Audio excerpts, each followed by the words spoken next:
Vincent. I'm Emily, and today I have Woody from Parks Department with me. Hey, how are you? Good. Glad to be here. Glad to be here. Cool. Great. Glad to be here. So you are formerly a New York City Parks Ranger, is that right? That's awesome. That's like clever use of the name then to then make it your. Well, it was. I mean, I didn't want my work identity to be the band identity. Okay. People were like, well, why is the band name Parks Department? But it was originally all coworkers in the band. Yeah. Okay. And they were like, oh, we'll just call the band Parks. So you put out an album on the 31st just last week. How was that? How was writing that? Really fun. Yeah. It was like one of the most fruitful creative times of my life. Yep. We got really lucky with friends of ours were living in Ditmas Park. I was living in Kensington, and these were musician friends of mine, including Dalton, who's now in the band, and our buddy Jackson. But they were living in this great place in Ditmas Park that had an unbelievable, like, isolated garage studio. Nice. And I would rent that on the nights, and there was this great routine where I would just go work at Prospect Park, go to the studio like every night, Monday through Friday. Yeah. Some of my friends, like Michael and Adam, would come by. We'd workshop the songs, and then I would just walk home to Kensington. And that was my life for like 3 years. And it was sick because it was just such a steady habit. Yeah. And I was just like writing every day. That's great. I often say like it was when I finally learned how to write to my voice. Mm-hmm. And it was such a fun unlocking that I was just writing all the time. Like it was like I kind of couldn't stop. It was really fun. So it was really like a habitual. Big time. Yeah. Big time. It almost takes the like. I feel like when you have a habit like that, like you said, it allowed you to write to your voice. Like you clear up the part of your brain, so the other part can. Yeah. Absolutely. Yeah.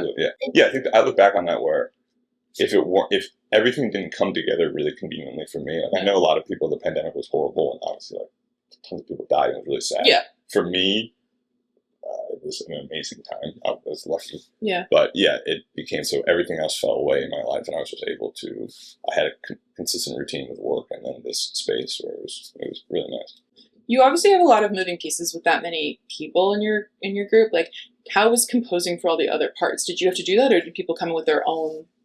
Great question. Yeah. I'm really lucky that a lot of the people we recorded with and now play with are fantastic musicians. Okay. So we're able to figure that out. It took a really long time while we were recording this record to get these versions because we didn't know our sound yet. Mm-hmm. So it was a lot of just like throwing shit at the wall and seeing what works. And almost all the songs went through tons of different versions to get to the one that... 3 years is a long time to be working on a project. Yeah. Yeah. It was, But I hope, like, I often view it as it was almost like my going to music school. Okay. Like it was like those 5 years, like figuring out sound, figuring out how to work within this limitation of.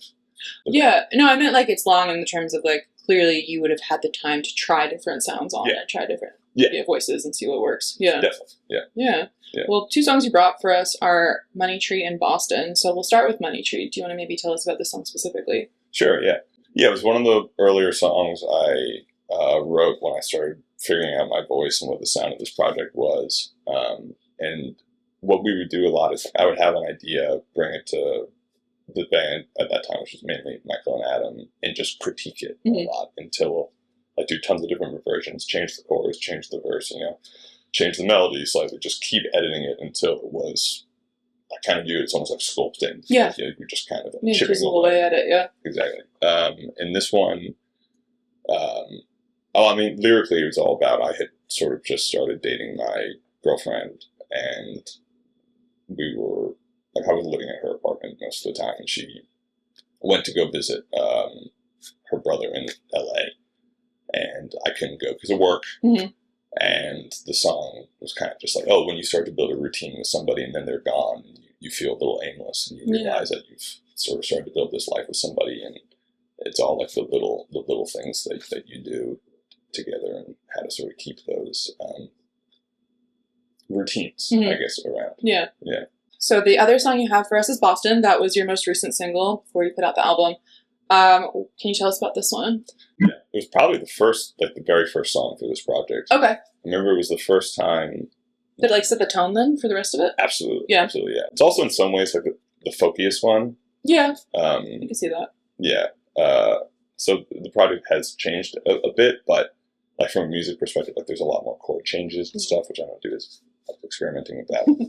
Not like crazy jazz changes or anything, but just like kind of folk stuff. And it was the first song I remember that I showed to my friends. We were like, hey, this is good. Hmm. And before, it was always like, oh, cool. Like, keep working on it. I Yeah. guess. And then, like, Michael was like, the song's good. And I was like, all right, cool. Maybe we're on to something. Yeah.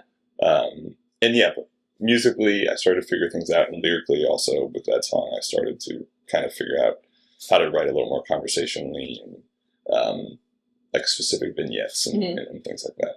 'Cause hot girls always win.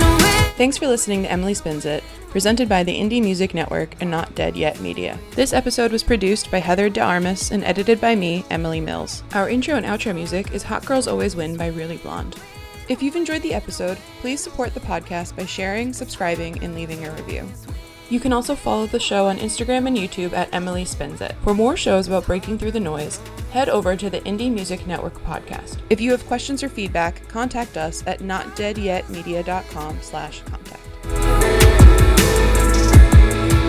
'Cause hot girls always